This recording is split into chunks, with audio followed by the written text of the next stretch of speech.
बोलू? हं. मी शहरात राहतो. मला माझं गाव नाही. स्वतःची माणसं नाहीत आणि भाषा पण नाही. तुमचं कुटुंब, तुमची भाषा, बोलण्याची पद्धत आणि माणसांचा एकमेकांवरती जीव असणं हे सगळं पहिल्यांदाच पाहिलं. खरं तर ऐकलं नाही, कारण पुस्तकाचं वाचन जास्त असल्यामुळे मी इमॅजिनच जास्त करतो. बोला पुढे.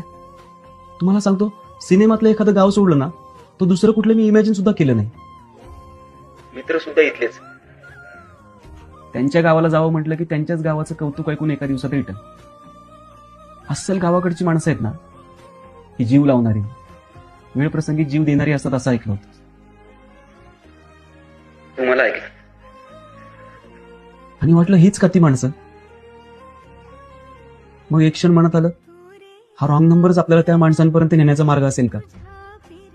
म्हणूनच हिंमत केली मी आणि मेसेज केली. मला माहिती आहे असं मेसेज करणं चुकीचं आहे, पण मला स्वतःला आवडतच आलं.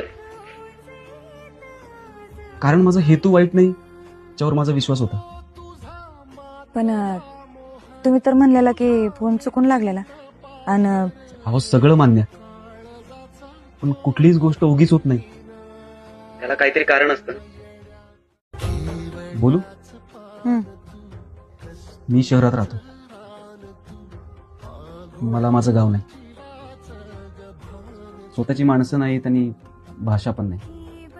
तुमचं कुटुंब, तुमची भाषा, बोलण्याची पद्धत आणि माणसांचा एकमेकांवरती जीव असणं हे सगळं पहिल्यांदाच पाहिलं. खरं तर ऐकलं नाही, कारण पुस्तकाचं वाचन जास्त असल्यामुळे मी इमॅजिनच जास्त करतो. बोला पुढे.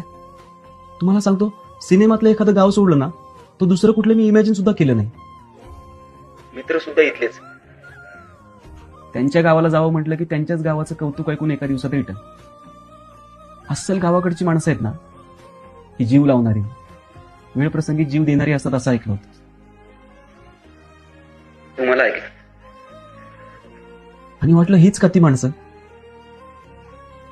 मग एक क्षण मनात आलं, हा रॉंग नंबरच आपल्याला त्या माणसांपर्यंत नेण्याचा मार्ग असेल का. म्हणूनच हिंमत केली मी आणि मेसेज केली.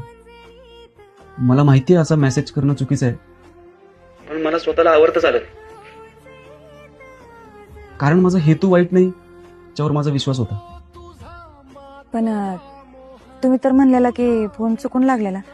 आणि अहो, सगळं मान्य, पण कुठलीच गोष्ट उगीच होत नाही. त्याला काहीतरी कारण असतं.